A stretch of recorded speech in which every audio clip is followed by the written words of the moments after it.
Honestly, I don't know what's worse. Cold weather and snow, or hurricane winds non-stop for weeks on end. I'd love to know what everybody's opinion on that, because honestly, I think snow is a better option than this. We're still on the mission to get across country with the two vehicles. Some more parts came in. We really need to do the big oil cooler upgrade, but with this weather, it doesn't fit in my garage. And playing with oil coolers in this wind is not a good idea due to contaminants and sand blowing into the motor. So I'm probably gonna have to drive this thing down to my warehouse and just do a thrash on it one of these days soon. But first, I'm gonna replace the lock and the uprights, because this is getting old.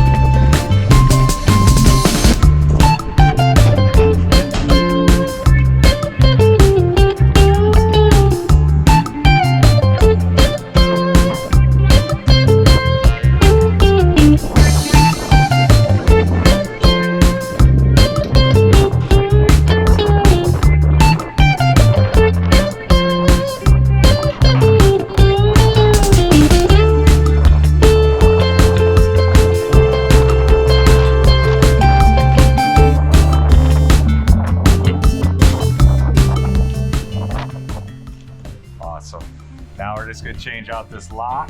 Hopefully my kit is the right lock.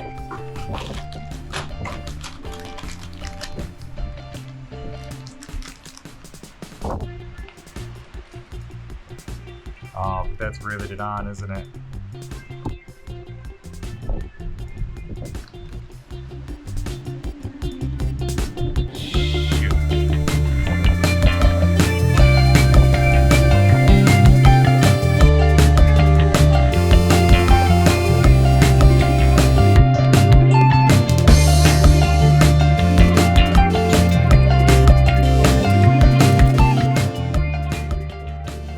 That was easy.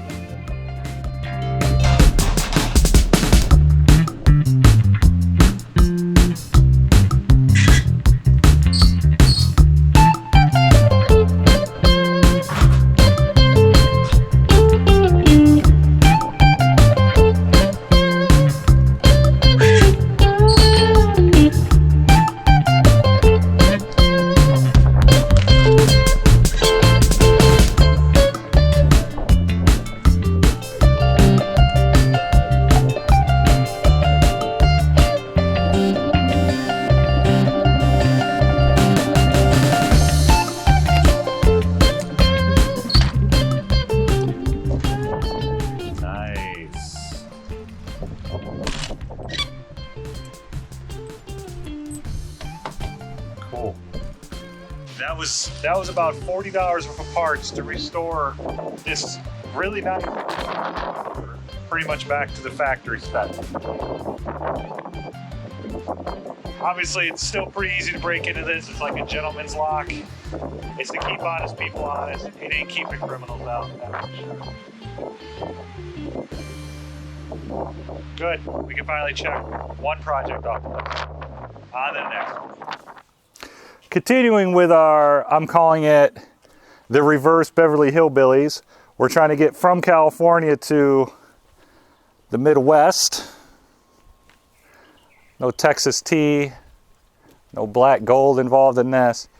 Oil, that is, black gold, Texas teas. So we got you know, the F450, I keep talking about this clapped out pile. 7.3 Power Stroke, 6-speed ZF6 transmission, big, not quite 10 lug, but 19.5s. We left off yesterday by going to get some brand new fronts for it. Pretty much the main reason we didn't drive it back in December. So we got those, got whatever these are, Xena freshly balanced, new valve stems.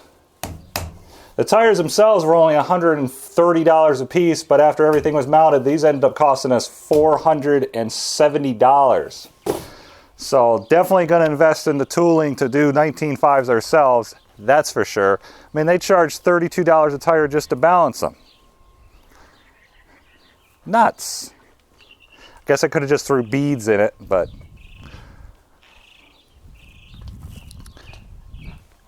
we fixed a couple brake lines on this fine pile because that's kind of how crusty this thing is. Put the new lines on, bled the whole system. Pretty confident that it's good to go. I rebuilt the shifter by throwing a couple bushings in it. Apparently there's 2 nylon plastic bushings in there. We replaced those. Really stiffened up the shifter because before it pretty much was shift and pray you found the gear, and whatever gear you had it in, you just go. Show you what's going on under the hood. Nothing special, honestly. We rebuilt the turbo last time, recharged the AC system. Still need to get some caps for that. I got to put that on the list. I have a big honking air filter coming in tomorrow to get rid of this, to attempt to lower the EGTs to get the best mileage. We're going to do some exhaust modifications to make the turbo a little bit more happier.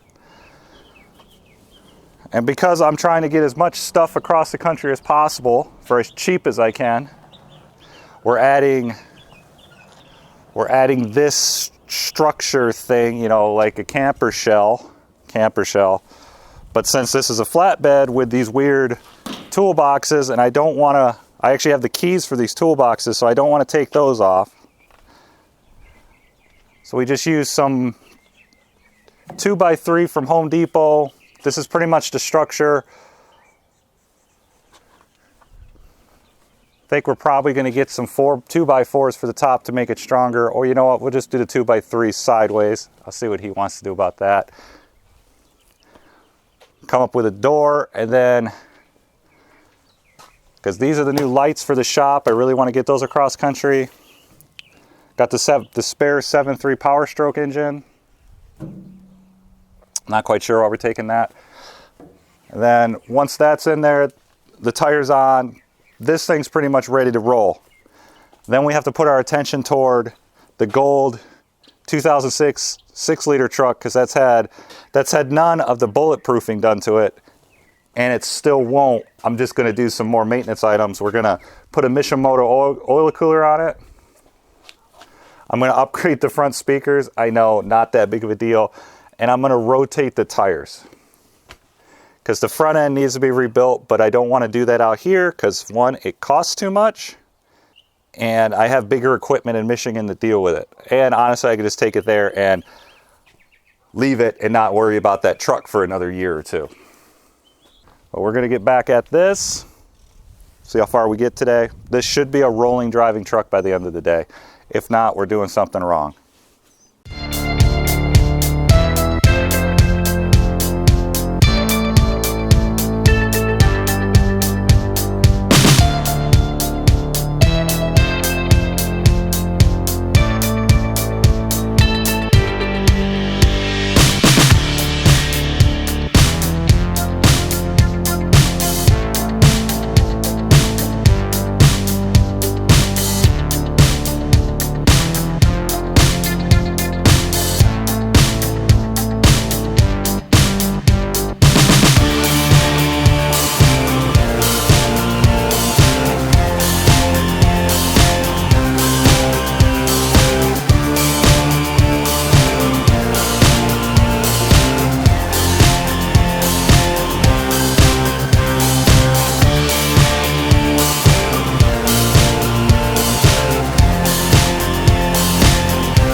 And the sun's setting on another day.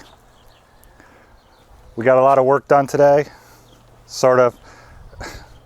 Hard to show that. This is most of the cab. well, not the cab, most of the camper shell that we're building for it, we decided to put it in paint before we made it too heavy to pull it off, because once it's on, we won't be able to get to this spot. We actually need to go to Home Depot and get some more wood, some 2x4s and some plywood. As for what I've done, because that's pretty much all that Jeff did today, I messed with the exhaust, straight piped it like a high schooler kid. I mentioned that I wasn't going to mention the catalytic converter, but once I pulled it out, I realized somebody had already gutted the damn thing, because I was just going to eliminate the muffler and put a fresh one that I had in the parts room on it, but this being a 2001 and a Michigan farm truck, it's not required to have one. But I'm kind of sad because I was hoping that I would be able to get some more performance out of it by getting rid of the cat, because most of the internet says removing the catalytic converter is good for 1 mile per gallon. But since it's already out, it wasn't going to make a difference. But while I was there, I decided to get rid of the worst restriction, which is this horrible muffler. Look at this thing. Like, there's a factory 6-liter muffler, and this one's actually smaller than that one, and that one's lighter. But at some point, probably when they gutted the cat, they bit this restriction. Like, this is just a 3-inch piece of pipe that they just spread out to fit the 3.5. So big restriction there. So now that we riced it out with a straight pipe, we're running 3.5 all the way back from the down pipe. So now the biggest restriction is the 3.25-inch down pipe.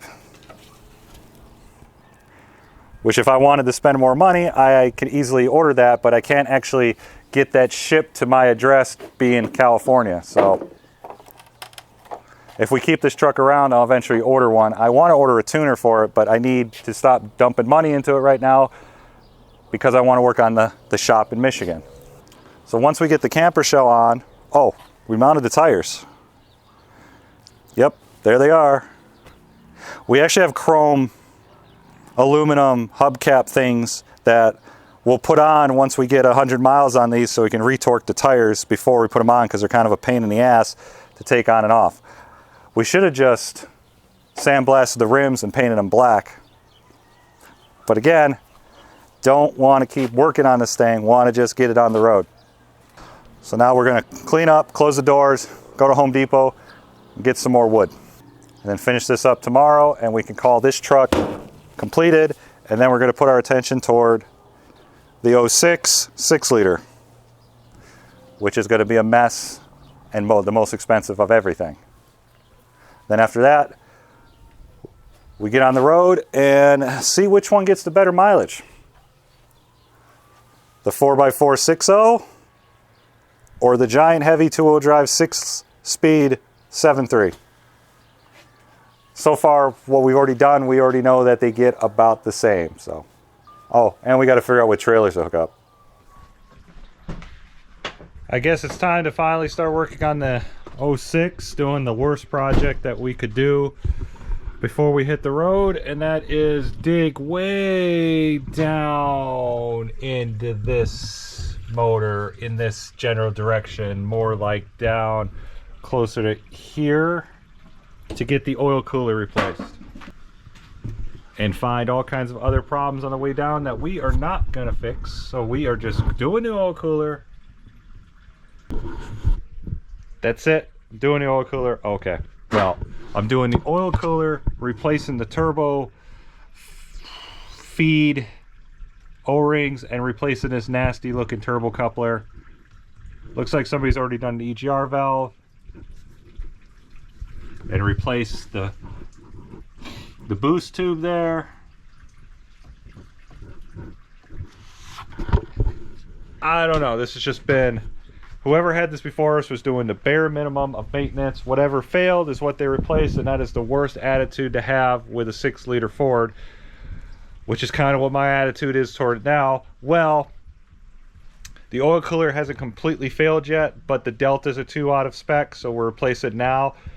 And I'm doing a 2,100 mile road trip with it, and then I'm leaving it at the property, and then the other guys they can deal with it, because I am not, this truck is not going to nickel and dime me to death. So we already started to pull some parts off because Jeff got a little antsy, so he pulled that loose. We're draining the coolant right now. Oh, I am replacing the degas tank because this one looks original, and there's some controversy on the cap systems and the new. I just run a Dorman reservoir that comes with a new cap, and so far I haven't had a problem with those, so that's what I'm going to do here. So I'm just going to get this nightmare over with. I'm just going to put a camera up somewhere and just do a time lapse of it, probably till the batteries die. Then you'll see the beginning, you'll see the end. I hate time lapses. It's such a crutch. I'm trying not to base these videos off of time lapses like everybody else. Sometimes the subject matter just doesn't transfer to content very well, or entertainment. But this is a means to the end. This is so I can get back to Michigan to get some better content. See you in a few minutes. Well, for you guys it'll be a few minutes. For me it'll be probably 8 hours.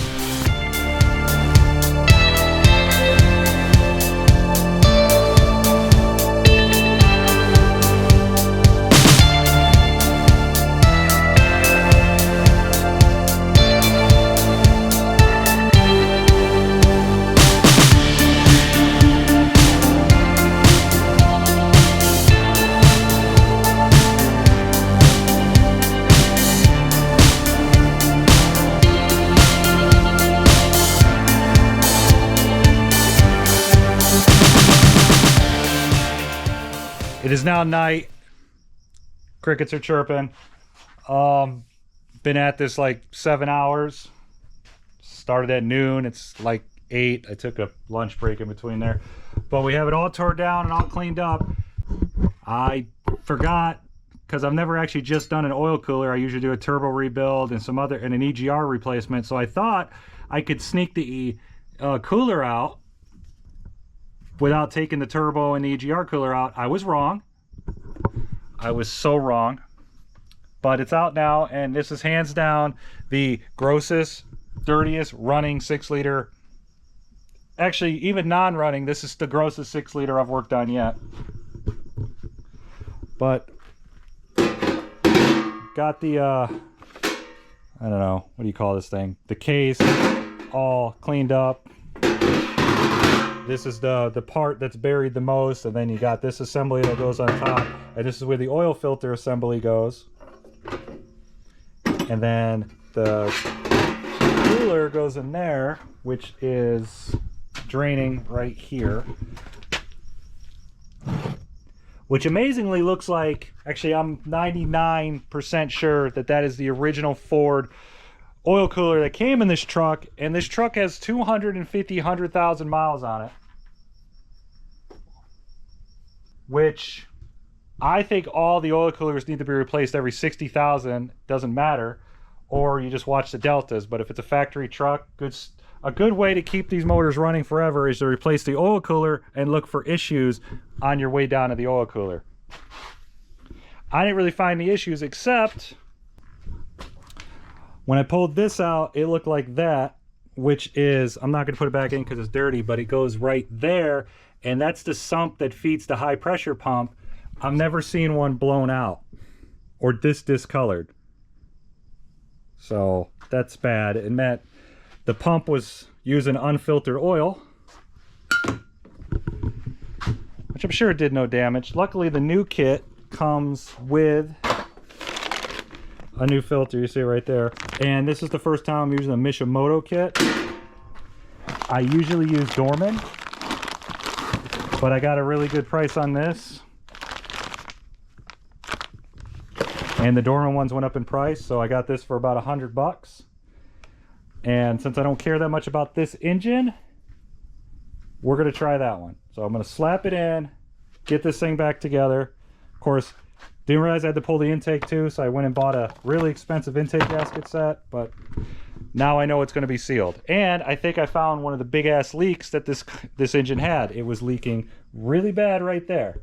So slow down the leaks, fix the deltas, make it more reliable, and hope it gets across the country. But let's put this back on because I got other shit to do. It is now Wednesday, May 1st. We're still not on the road. We're still in California. The wind's picking up. It's hot. It's like 100 degrees outside today. We finally have the first trailer hooked up because we're taking the two trailers. We're taking this cargo trailer and the car trailer. This, I was just hoping to replace the magnet in the brake. I'll show you what those are. The little magnet pucks, which I replaced it, but somebody had the internals all rigged up and now I still can't get it to grab. That came off, that fell off the rails. But the F450 is doing pretty good. Still haven't taken it for a really good test drive since I've done all the fixes to it. And I wish I was recording more, but since, like I said, everything went off the rails and I'm stressed out. So the next thing, we put the F350 back together with the new oil cooler. But when we were driving it a couple weeks ago, I noticed that the AC was kind of like not, like it would work for a little bit, then not work. I assumed it was a low charge, and we got it all back together and I went to put a charge in it, and when I put the gauges on, I realized the pressures were actually perfect and it was working great.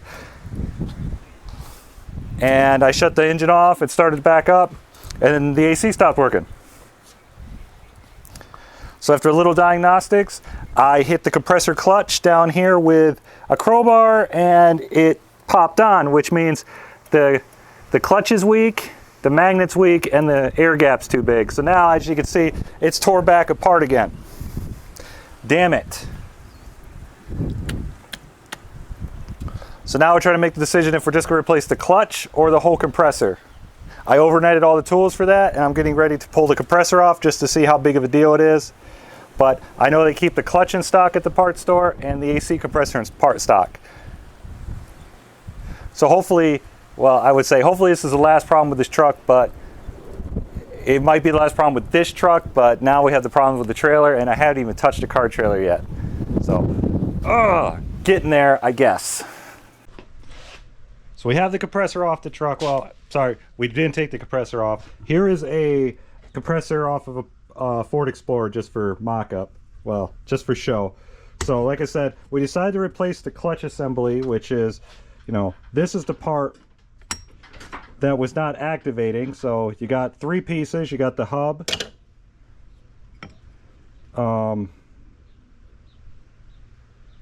Actually, this is the idler, which is what the belt actually spins on.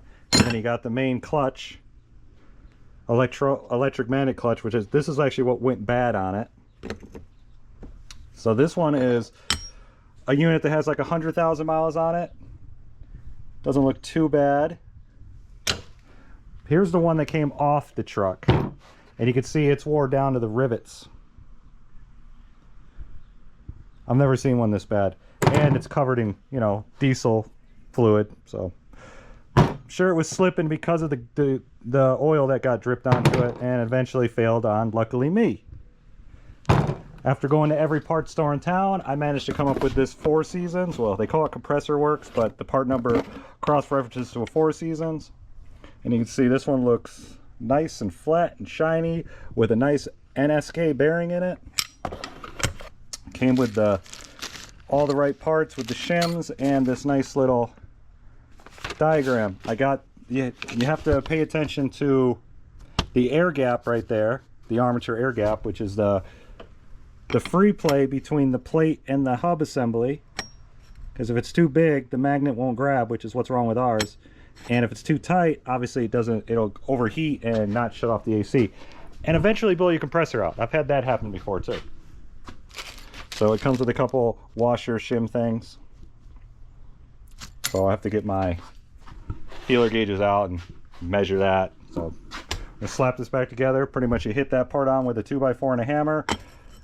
Hit this part on with a 2x4 and a hammer, and slip this on real nice and gently with a new bolt with some fresh Loctite. So we just got back from the warehouse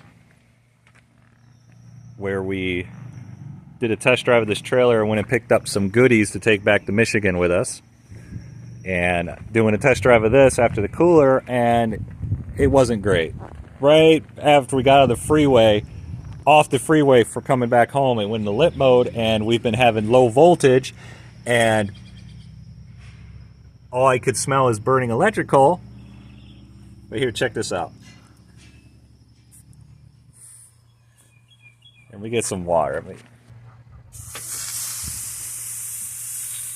I have never seen an alternator this hot.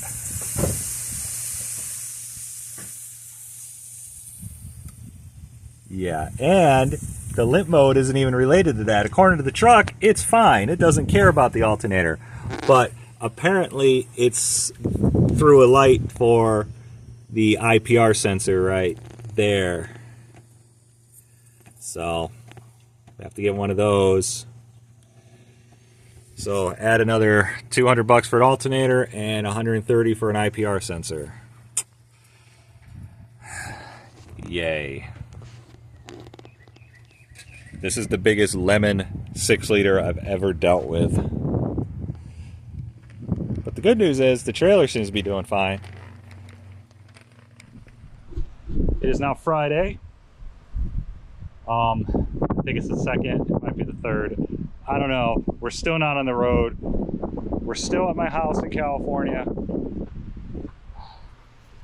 Last night we took yesterday we took this to the warehouse, the shop, loaded up that trailer, and came back as a test run, and it failed. And it failed by having a bad ICP sensor, and the alternator was bad. So I threw a new ICP sensor in there. You can see the shininess.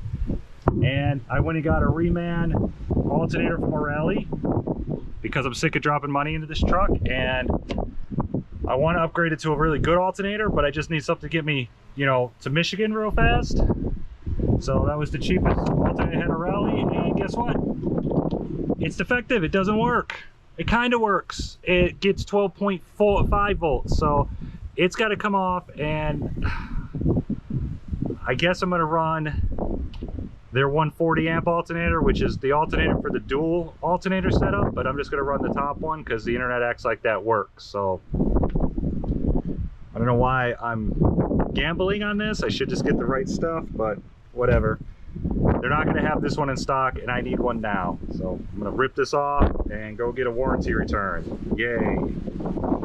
It figures the day we're going to leave, it's not windy.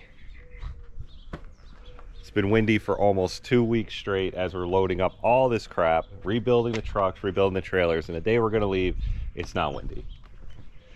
Apparently we're driving in the wind, and our destination, well, our route that we're planning on taking, which is going to be the lower half of the states, the 40, has been getting nothing but tornadoes all week, so it'll be fine. But we are doing our final load up before we get out of here today. We still got to finish loading up this trailer, and this trailer is the one that we actually have the lift in, which is about probably the max of what these tires are rated for, so we're not going to put too much more weight in it. We're going to throw the Magnum in the garage for the summer until we come back late July, and we'll come pick that up and drive it all the way to Michigan. The F-350's been doing pretty good. It's still needs to be loaded up. It's pretty full right now.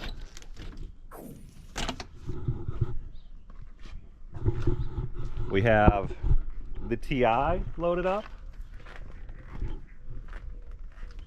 I still got to get the flare put on. And the F-450 is ready to go. We finished this makeshift door last night. I still got to put the other lock on. And then this gets a piece of steel slid in right there. And then I'm hoping I can just put padlocks on it, but I'm going to padlock this so it should be secure enough. This is pretty much loaded up.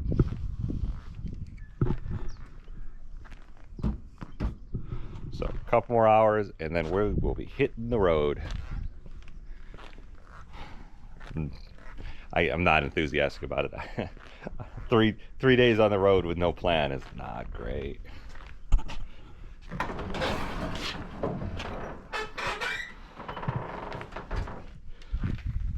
As for the garage, you know, the workshop that we've been doing, our winter workshop, we have the M3 secured inside, which still doesn't have its front end on it. This will get painted this winter, and we'll take it back to Michigan in the summertime. Next summer. Or, depending on how things go this summer, maybe I'll just sell that. But back to gathering all the crap that I think I might need for a whole summer. I'm debating on taking paint with me. But we really don't have a paint booth set up out there yet, so that would be, I feel like, premature. I'm going to take all the AC equipment with us, because that's just easy side job money. It's nice when I do a job and the AC stuff's in a way I could rip it apart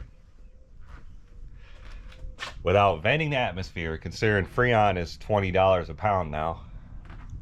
But I'm gonna get back at it. Oh, and I've been trying to secure everything. That's why we have the locks and everything. Like, started adding locks to the trailer stuff. This one works, but on the F450 it's like a class 5, so it has the adapter, so the locks, I haven't found a lock that fits it yet.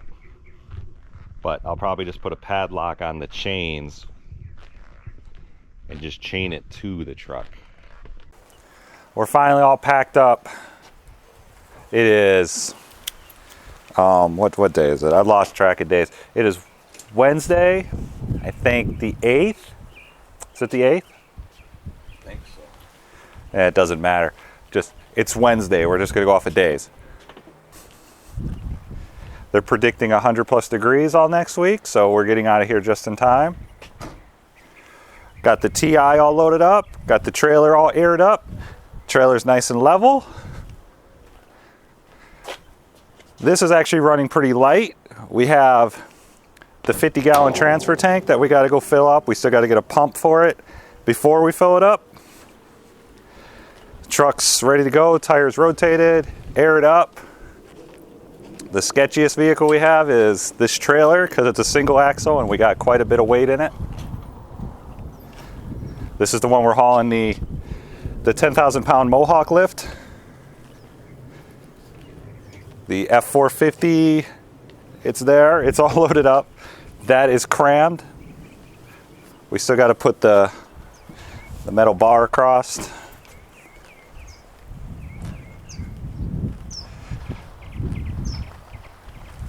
But we're pretty much minutes away from starting our next California to Michigan trip. Yeah, I'm thrilled. So, but again, every time we leave California, I'm giving up more opportunities in California. So I got to make Michigan work this year. There will not be a next year if it doesn't work. Hoping the lapel mic is not picking up the wind. But again, the wind has made videos pretty much impossible. My shop, well, again, the garage isn't big enough. It's too hard to register everything, so we're gonna try to make it work in Michigan, but we gotta get there first. So we're gonna get this convoy rolling. And I did the math, we do have a total of 18 wheels. So we got 18 wheels rolling and we gotta keep them going forward. I think it's 2,200 miles, 37 hours straight. But since there's 2 trucks and only 2 of us, we have to take breaks. We're gonna drive as far as we can, then we're gonna find a campground and attempt to just camp. We have sleeping bags, we have blankets, we have pillows, we have coats.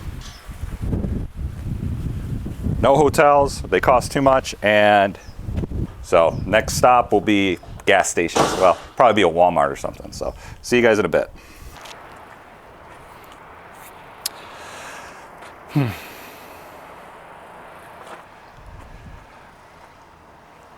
It's probably an hour later.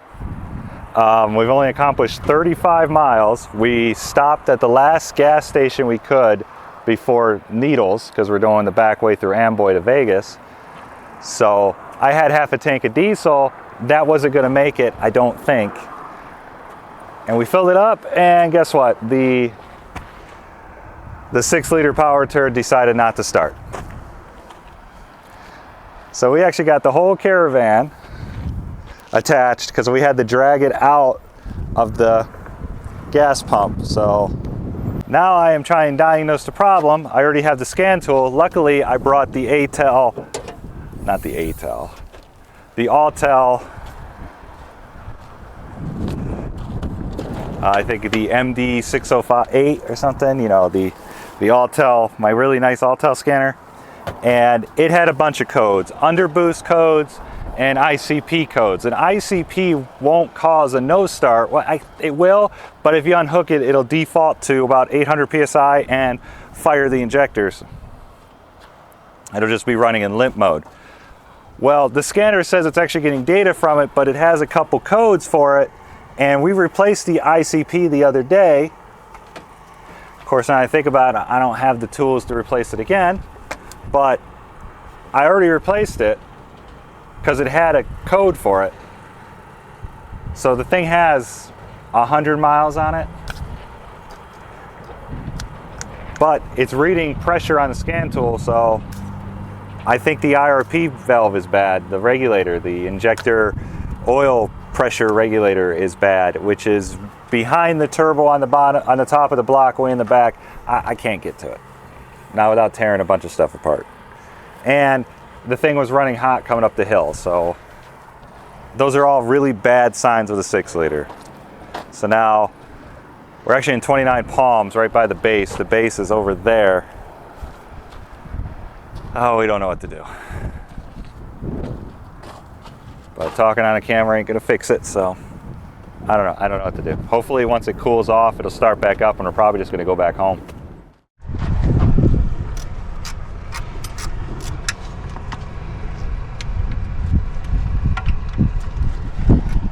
Look at us now, changing the sensors.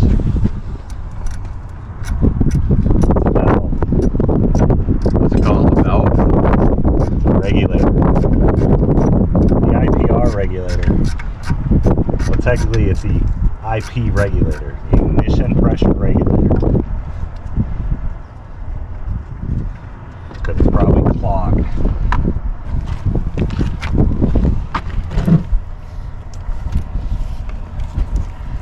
One of the hardest sensors to replace. No, take that back. There's harder ones. There's harder ones, but none of them are any fun when you're behind a gas station in the middle of the desert, 29 Palms. And this being an 07, it has all the fancy shields in the way.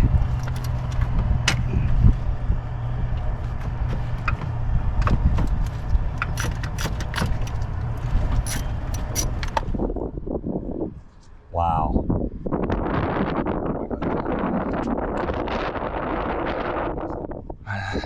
Look at that. Ooh, that's not good, is it? Wow. I didn't just do that, I don't think. So here's the IPR, which was in there really well. Screen's damaged with a hole in it and it's clogged completely up. So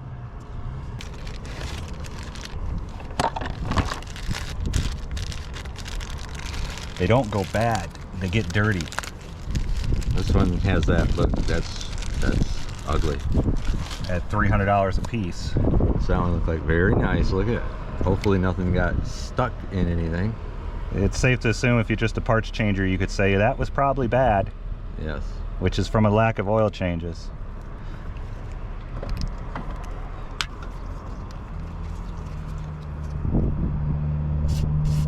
And I guess this O-ring likes to go bad too. That one doesn't look fantastic. Like oil could be coming out of it, spewing out of It it. would bypass it. It'd be a leak.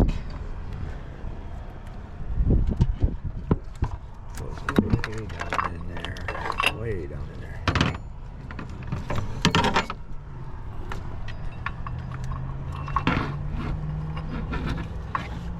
Most techs would say you can't even do this. So this would be a gravy job for somebody if you figured out how to do it without taking the turbo off. Because I think the book lets you take the turbo off. You can see why. I can only probably do it because I'm tall. Maybe my guess, the arm reach. Okay, we're next to a Mexican restaurant bar, but they don't open till 3. And it's 1 o'clock and we're hungry, so. How's the place not have lunch? Tomorrow they open early, noon. So I went in and got us a sandwich, $7. Bag of chips, almost 3, cost me 10 bucks. At least I won't be starving no more. I think Josh got this. Yeah, see, it's all back together. Not all back together, we gotta put the air box back in. Which is a task. And then hope if it starts, is it because of that or is it because it cooled off? Yes. I haven't really mentioned that. Because they're not, it's all back together.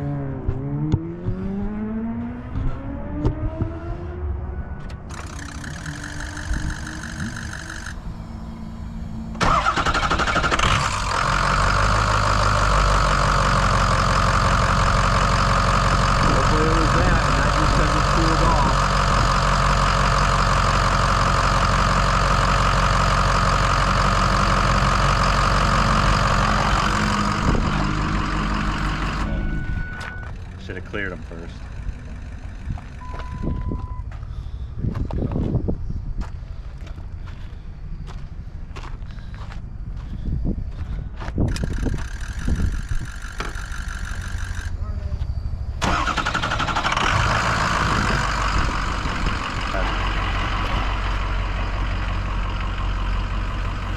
That's a lot of, I got it. That's a lot of me in it, but you see injector control pressure, which is monitored by the ICP sensor, which is controlled by the injection pressure regulator, which is what we just replaced. You can see desired 656, and we actually are, it doesn't update very fast, but you can see it's definitely trying to keep up with it. So cool. I'm gonna top off the coolant. All right, the camera's gonna die, so we got it. We think we got it fixed. We got it started. We replaced the IPR sensor. It looked terrible, as you've seen. So we're all loaded back up. The trailer's hooked back up. The chains are all back together. I'm getting ready to hop in, and our next stop should be Needles, Nevada. I think Needles in Nevada. Anyways. Already to a good start. 38 miles in. See you soon. We drove for about 100, actually more than that. We drove for about 200 miles. We are now in Kingman, Arizona.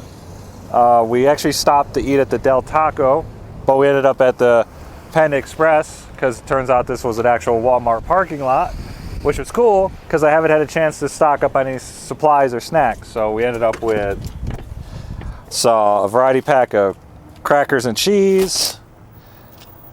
Got a couple salads that we shoved in the cooler. Checking out the rig. And at some point, the jack undid itself and was dragging the ground. Because this was a brand new jack when I started, enough to where this is all road material. So we tightened that up, and I'm gonna zip tie it to it in an attempt to hope it doesn't. I've never had that happen before. I love trips where I've never had it happen before. But the trailers are still going strong. I really don't like single axle trailers, even though this is a big 6 lug. I just like the safety of having 4 tires.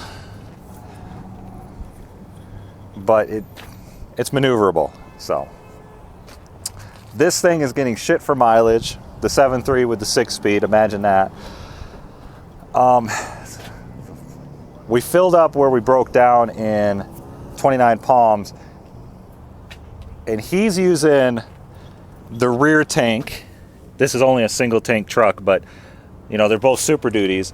This truck has the big, I think it's a 37 gallon rear tank, and this truck is using the side saddle tank, which is only like 27 gallons.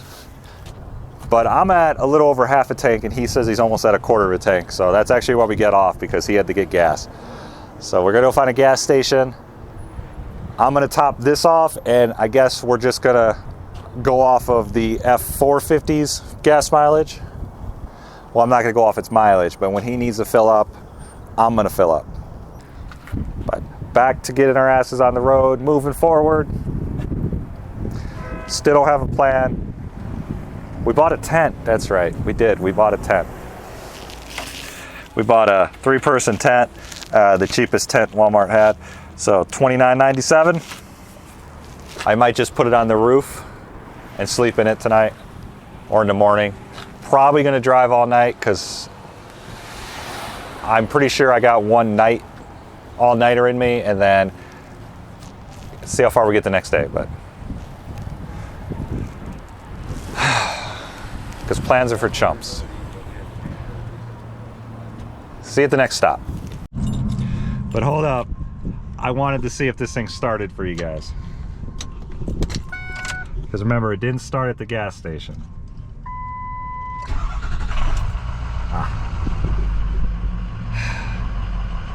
Awesome.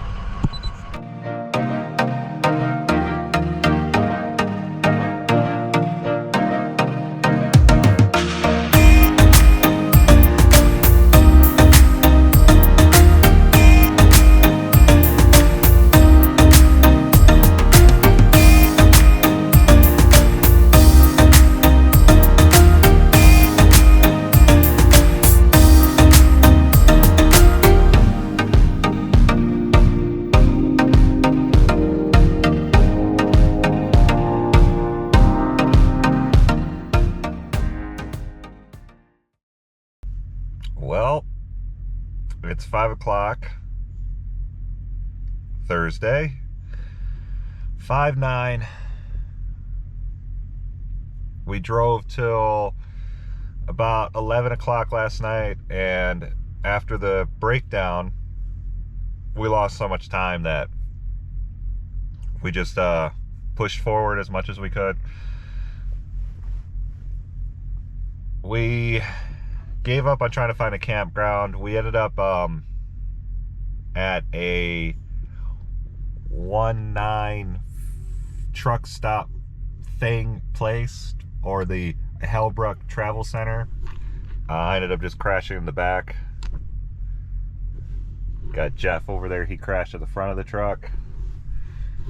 And I forget, since you know, we come from the desert, that it's still not summer.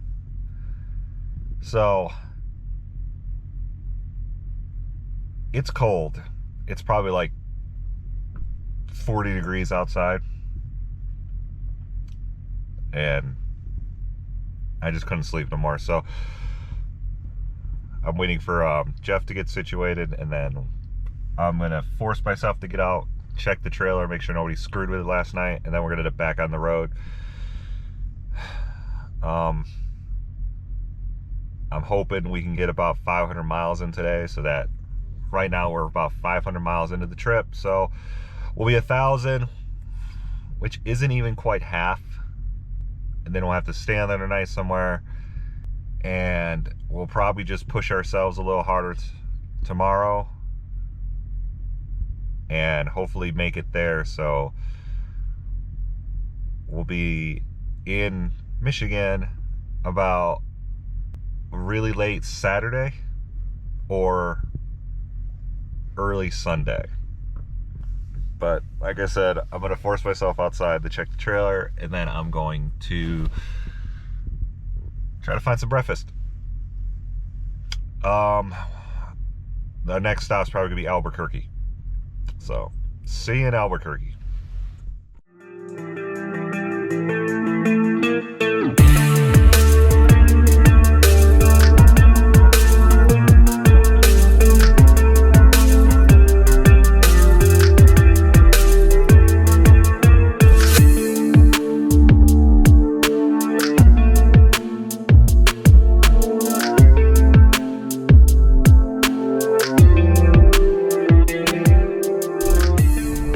the trip, we just got through Albuquerque, New Mexico. We're climbing the grade coming out of, I'm not exactly sure the exact area we're in, but we're climbing a hill. It's windy. Guess I just can't escape winds, but from all the weather reports, the weather's just nuts everywhere. We're getting ready to stop for the 4th time for fuel. Again, we're going off of pretty much the F450, the truck that my dad's driving, because it's getting, his calculations say he's getting about 10.5 miles per gallon, which is trash. This truck's getting almost 14. I'm guessing this fill up, it's going to have over 14 miles per gallon because there's a lot less hills.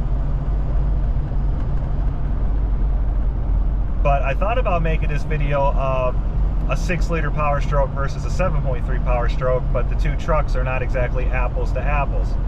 This truck being an automatic crew cab long bed dually with 410 gears, and his truck being an F450 7.3 6-speed transmission with 456 gears and oversized 19.5 tires. So it's actually the point where his mileage isn't very accurate because his speedometer is reading 5 mile an hour slow.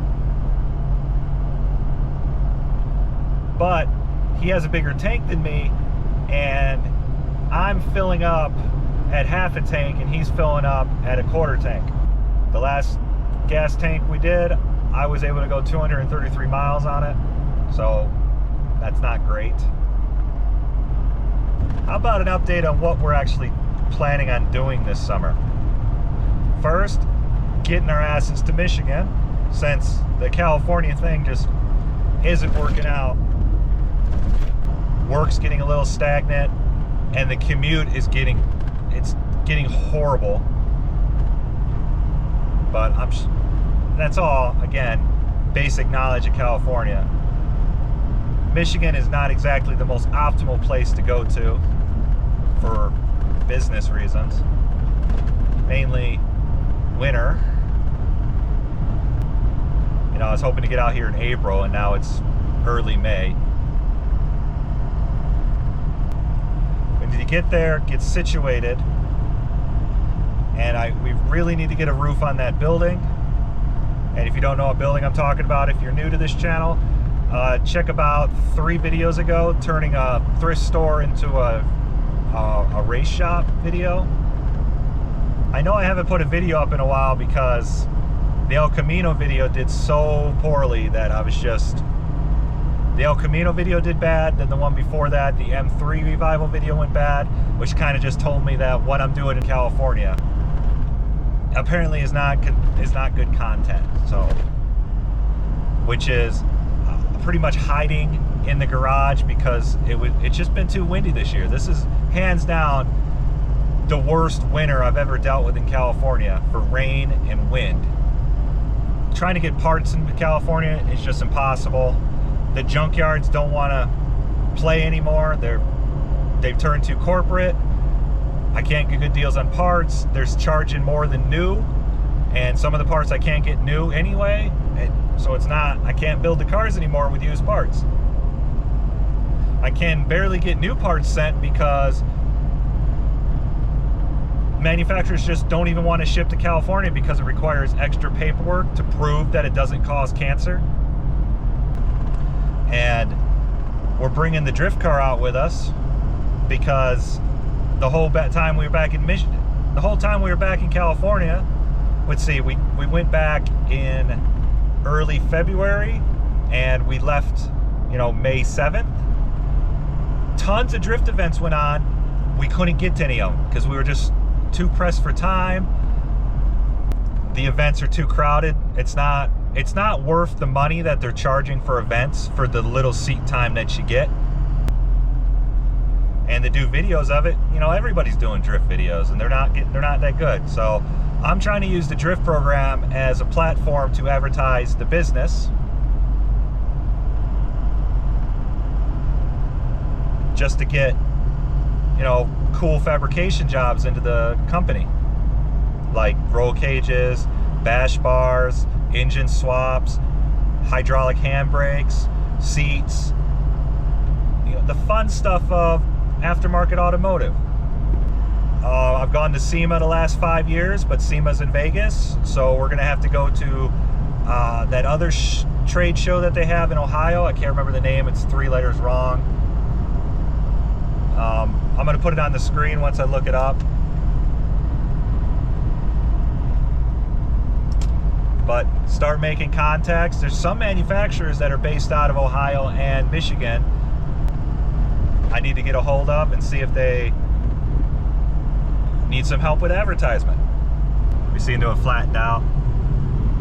We're in the Great Plains of America. Technically. Once we get to Oklahoma and Texas, because I think this route takes us through Amarillo. I think that's the end of that update. So still on the road till the next update, which will probably be in, I don't know, I'm gonna say 4 hours. See you in a little bit.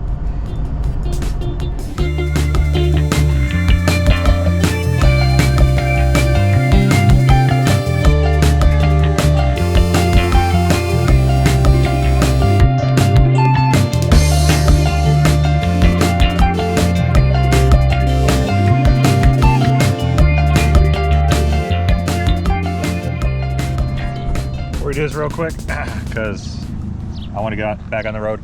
We made a pit stop in Delhart, Texas. I think that's how you pronounce it. Never been here before. Got some diesel, hit up a Sonic over there.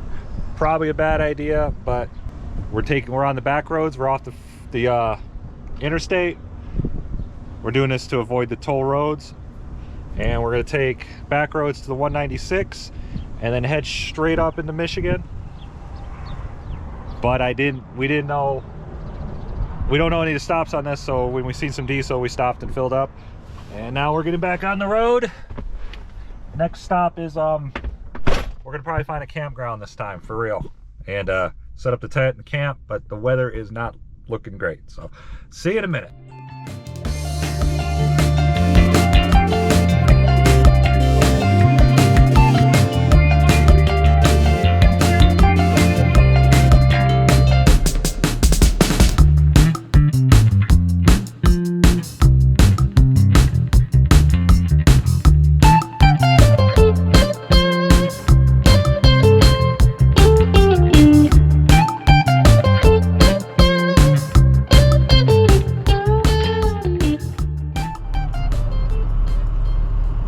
Another morning, we're still on the road. It is now Friday the 9th. It's about 6:40 in the morning. Ended up having to sleep in the back of the truck again. We drove until about 12:30 last night, trying to find a campground, but apparently running the 54 in Oklahoma, where there's no trees, just flat ground and farms, there's no campgrounds. We ended up finding a Best Western with a big side open lot, so we just threw the trucks in there and camped out in the back. Well, I camped out in the back.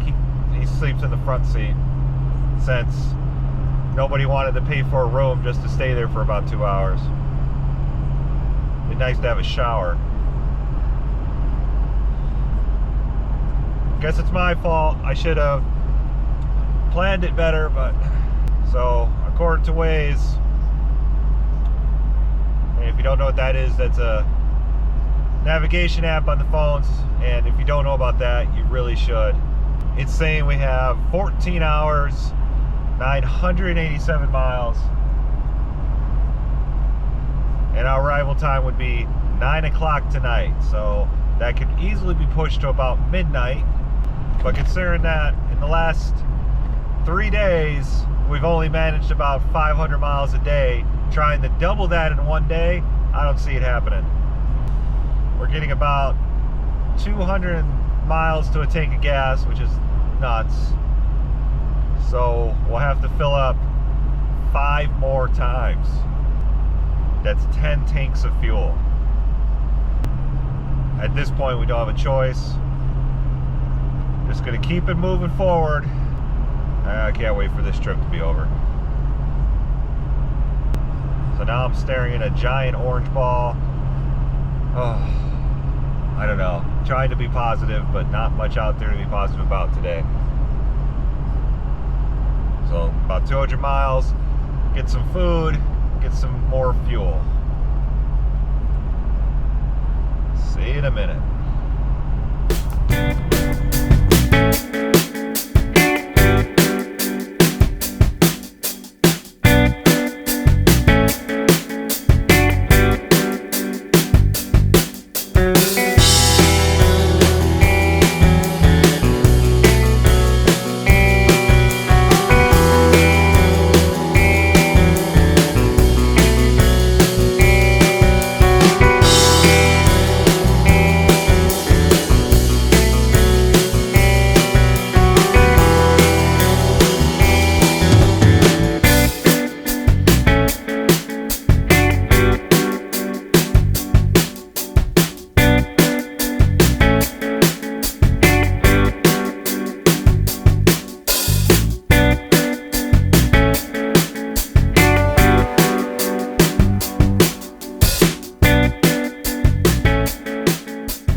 This is going to sound since I seem to have misplaced my lapel mic. It's been a long 3 days.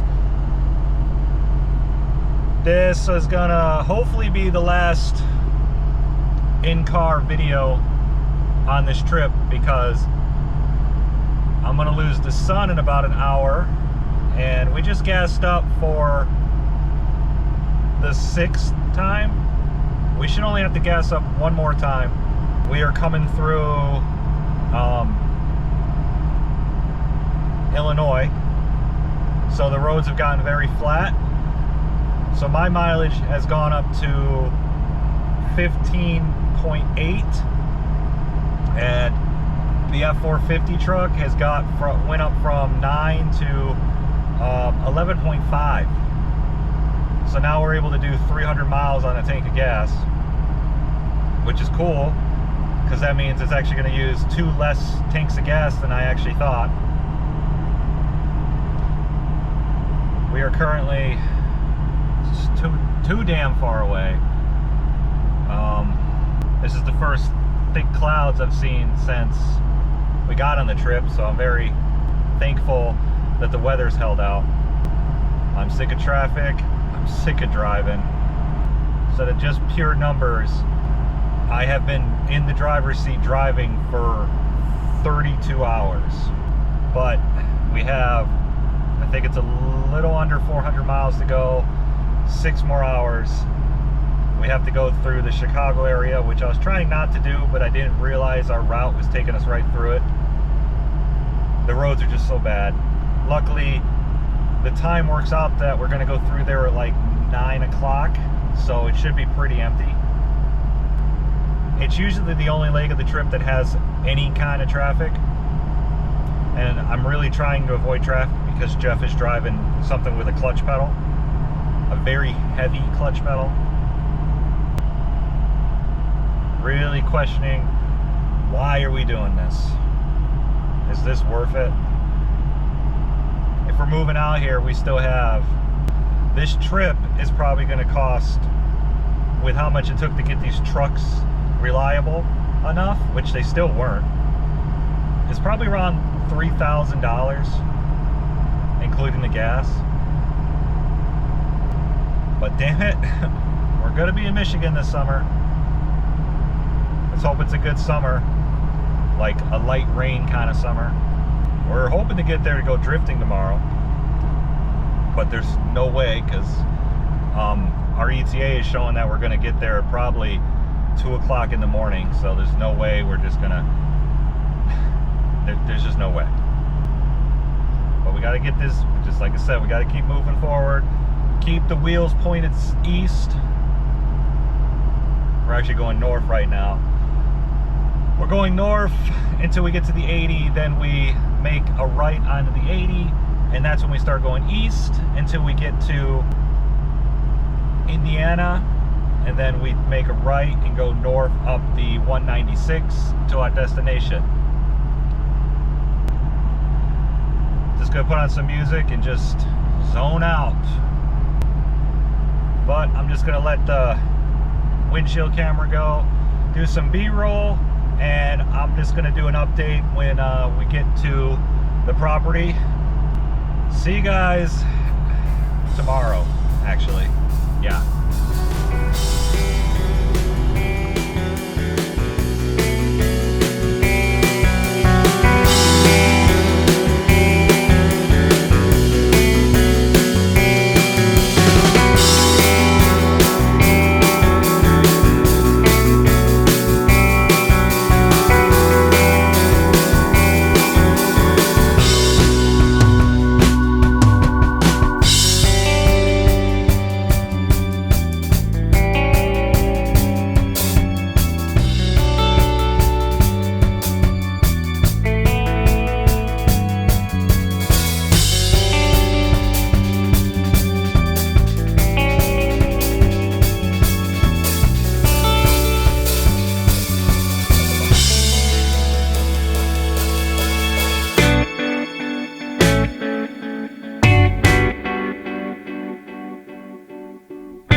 Well, the trip is finally over. It was one of the worst things I've ever done. It's here. You can see green and the pond, which is proof enough that we're in Michigan. We managed to do that whole 1,000-mile stretch with only stopping for fuel. We got in about 2 a.m. to a rainstorm. And now today we must have dragged the wind, and as you know, I love wind. But it's supposed to clear up. So now the plan is to get everything unloaded, organize this place a bit, and we're gonna head out to the thrift store race shop place and try to get a game plan. But honestly today, I'm just gonna take it easy. I got to set up my office and get some video editing going. In fact, I want to say this was the first time this thing actually seen rain since I built it. We did not end up using the transfer tank because we stopped at a Tractor Supply just to look at a transfer pump and didn't realize an electric transfer pump was almost $500, not even including the filter or all the plumbing. And when I was doing the math of, I don't know what diesel is, but I know gasoline is 10 pounds a gallon. And we're thinking this is a 50-gallon tank. So if diesel is anywhere close, which I actually think it's heavier because it's like oil-based, we'd be adding almost 500 pounds of tongue weight. And the prices on diesel really did not outweigh the usefulness. Like the cheapest I seen diesel was $3.15 a gallon. The most expensive place I seen diesel was $3.80 a gallon. So that would be like maybe save $50, but probably use 50 bucks in fuel by adding that much. I doubt this thing cares about weight, but I didn't want to have the extra bounce of 500 pounds on the tongue. And honestly, it would have just probably added 3 hours to our trip. But what you gonna do? So this was just rotting away in my yard at the desert, so we brought it out here because we actually have farm equipment out here. So we'll mount that into one of the tractors or one of the pickup trucks so we go do fuel stops. But after we did the IRP valve in this, it did not have a problem the entire trip. Climbing the big grades coming out of California, the temperature was spiking to about 225, 226, which is not overheating by any means, but it's hotter than I like. You could hear the clutch fan clutch up and the temperature just plummeted. So I'm just going to call that normal. If I didn't have a gauge, I wouldn't have even noticed. Well, not a gauge, the digital gauge telling me the actual numbers. If I didn't have that, the dash gauge didn't move. So